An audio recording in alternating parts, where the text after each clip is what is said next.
ಮಕ್ಕಳ ಎಲ್ರಿಗೂ happy independence day. ಇವತ್ತು ಇಂಡಿಪೆಂಡೆನ್ಸ್ ಡೇ ಬಗ್ಗೆ ನಮ್ ಚಿಂಟು ಭಾಷಣ ಮಾಡ್ತಿದ್ದಾನೆ. ಬಾರ ಚಿಂಟು. ಎಲ್ರಿಗೂ good morning. Very good morning. ವೇದಿಕೆ ಮೇಲೆ ಆಸೀನರಾಗಿರುವ ಶಿಕ್ಷಕರೇ, ಪೋಷಕರೇ, ಗೆಳೆಯರೇ ಹಾಗೂ ಈ ಸಭೆಯಲ್ಲಿರುವ ಎಲ್ಲರಿಗೂ ಸ್ವಾತಂತ್ರ್ಯ ದಿನಾಚರಣೆಯ ಶುಭಾಶಯಗಳು. ಇಂದು ನಾನು ಸ್ವಾತಂತ್ರ್ಯ ದಿನಾಚರಣೆಯ ಬಗ್ಗೆ ಮಾತನಾಡಲು ಬಯಸುತ್ತೇನೆ.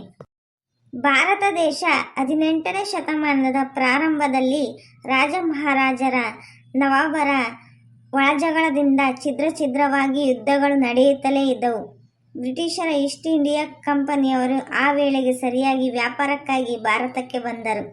ಇಲ್ಲಿನ ಪರಿಸ್ಥಿತಿಯನ್ನು ಉಪಯೋಗಿಸಿಕೊಂಡು ದೇಶದ ಆಡಳಿತವನ್ನು ವ್ಯಾಪಾರಕ್ಕಾಗಿ ತಮ್ಮ ವಶಕ್ಕೆ ತೆಗೆದುಕೊಳ್ಳುವುದರಲ್ಲಿ ಯಶಸ್ವಿಯಾದರು. ಅಷ್ಟೇ ಅಲ್ಲದೆ ಕ್ರಮೇಣ ಈ ರಾಷ್ಟ್ರದ ಆಡಳಿತಗಾರರಾದರು ಎನ್ನುವುದನ್ನು ಒಂದೇ ಮಾತಿನಲ್ಲಿ ಹೇಳಿ ಮುಗಿಸಿ ಬಿಡಬಹುದು.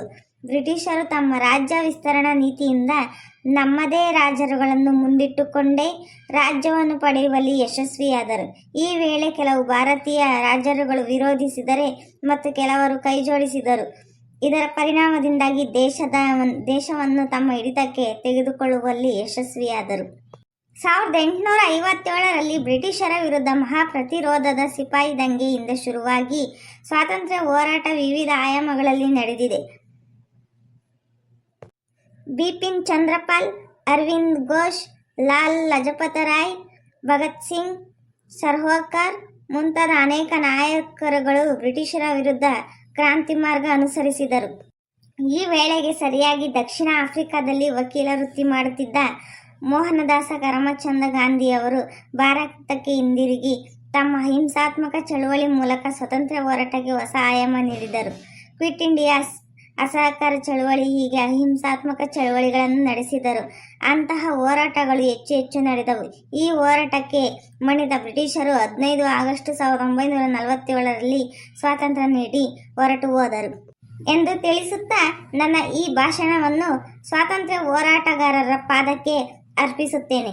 ಜೈ ಹಿಂದ್, ಜೈ ಭಾರತ್, ವಂದೇ ಮಾತರಂ. ಊರು ಅಂತ ಬಂದ್ರೆ ನಮ್ಮೂರು, ಜಿಲ್ಲೆ ಅಂತ ಬಂದ್ರೆ ತುಮಕೂರು, ರಾಜ್ಯ ಅಂತ ಬಂದ್ರೆ ಕರ್ನಾಟಕ, ದೇಶ ಅಂತ ಬಂದ್ರೆ ಭಾರತ. ಬಿಟ್ಕೊಡ ಮಾತೇ ಇಲ್ಲ, ಯಾರೇ ಬರಲಿ. Thank you so much Chintu. Chintu ಭಾಷಣ ನಿಮ್ಗೆ ಇಷ್ಟ ಆಯ್ತಾ? ಈ ವಿಡಿಯೋ ಲೈಕ್ ಮಾಡಿ, ಶೇರ್ ಮಾಡಿ, ಮತ್ತೆ ನಮ್ಮ ಚಾನಲ್ನ ಸಬ್ಸ್ಕ್ರೈಬ್ ಮಾಡ್ಕೊಳ್ಳಿ.